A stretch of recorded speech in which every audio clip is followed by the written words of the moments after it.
Hello and welcome to Blender Bite Size. In this video I'll be showing you how to make this material procedurally in Blender. Feeling lazy? You can support this channel and skip the hard work by grabbing the blend file for this material from Gumroad for just £1. Feeling flush? Feel free to throw some of that coin my way using the coffee link in the description below the video. Okay, let's put some plating on. Now, different to my previous tutorials, I've actually loaded up a spherical shape and a cube shape because this plating does look slightly differently depending on the style of shape that you're using.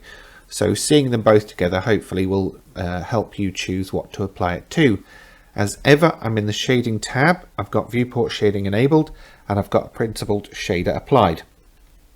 I've got the same material applied to both shapes, so ultimately whatever I change here will change on both of them. Let's start by searching for a Voronoi texture. So that's Shift A and then searching for that texture. We'll also add a texture coordinate while we're here. And we're taking the object from that into the vector of the Voronoi texture. Now, believe it or not, none of what we're putting on this side is actually going to be getting plugged into the principled shader. We are going to be using a displacement shader node, in fact. So we plug that into the material output. Now, it's gone a bit weird at the moment. Don't panic. We'll be fine. So we're taking the colour from the Voronoi into the height of the displacement. And we're going to change the mid-level to 0.6 and the scale to 0.01. And you can already see we've got this amazing displaced crackled texture right now. But we need to get a bit more control over this. So we are going to add a colour ramp just after the Voronoi texture. We are going to change the distance metric on the Voronoi texture to Minkowski, the scale to 3, exponent to 0 and randomness to 0. So now you can just about make out the fact that we've got very straight lines going on. Let's see if I can zoom out a bit. There we go. We're going to leave the interpolation mode to linear on the color ramp, and we're going to bring the black over to 0.6. Now if I just preview the color ramp right now, you can see what's happening. Basically we're creating all sorts of different squares in tones from black to white, and they're going to help the algorithms decide what information to apply on the displacement node. So after that we've got a couple more things to add. Going to add a math node. In fact, we're going to apply 2, so I'm just going to duplicate that one. We're going to change the first one to multiply, that's under functions, and the second one to rounding ping pong.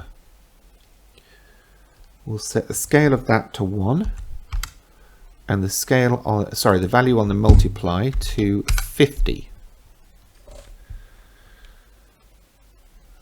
Now what we need to do is duplicate all of those, connect up the texture coordinate and get a mix RGB, chuck that in there, connect up this to that, so that's the value from the ping pong, into color 2. Set the factor at 0.25 and the blending mode to subtract. Now let's make a couple of changes on the principled shader. I'm going to take the metallic up to 0.9, roughness down to 0.25,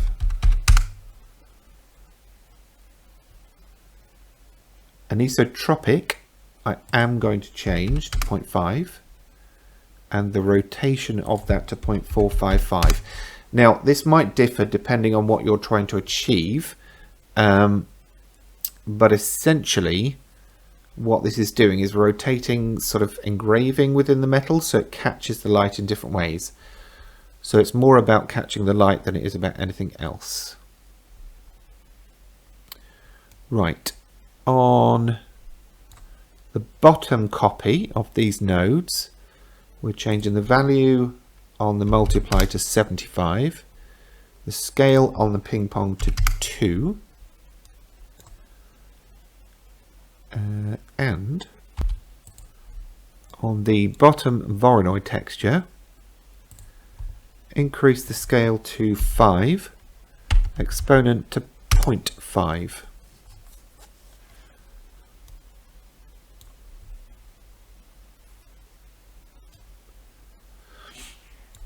Now, should I change this to constant?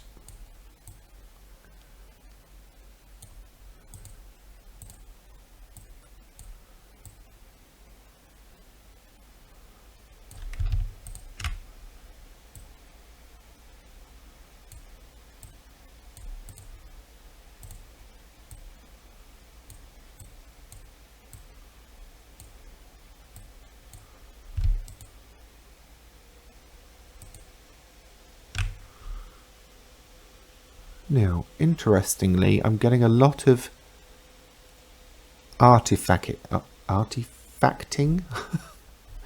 around the edges on this, whereas I don't normally have those. It's something to do with the displacement.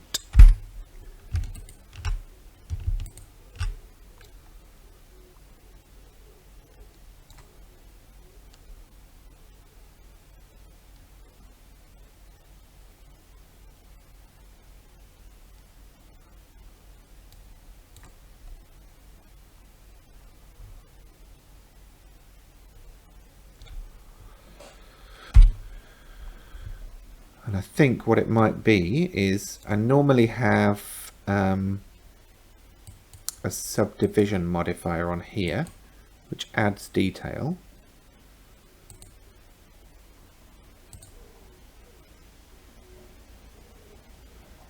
Shouldn't need it on the cube. Subdivision surface. So I do have it on the circle. So yes, look, increasing the subdivisions does help, but it's really going to crank up the processor use.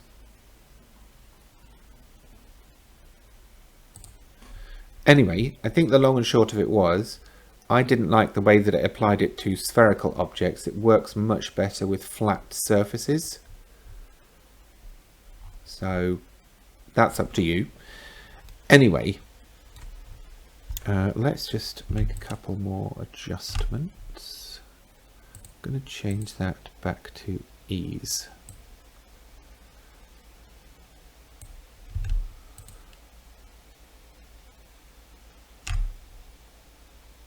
That looks better to me. So let's send this to render and see what we get. I am going to drop those render samples down though, because that is already starting to muck things up.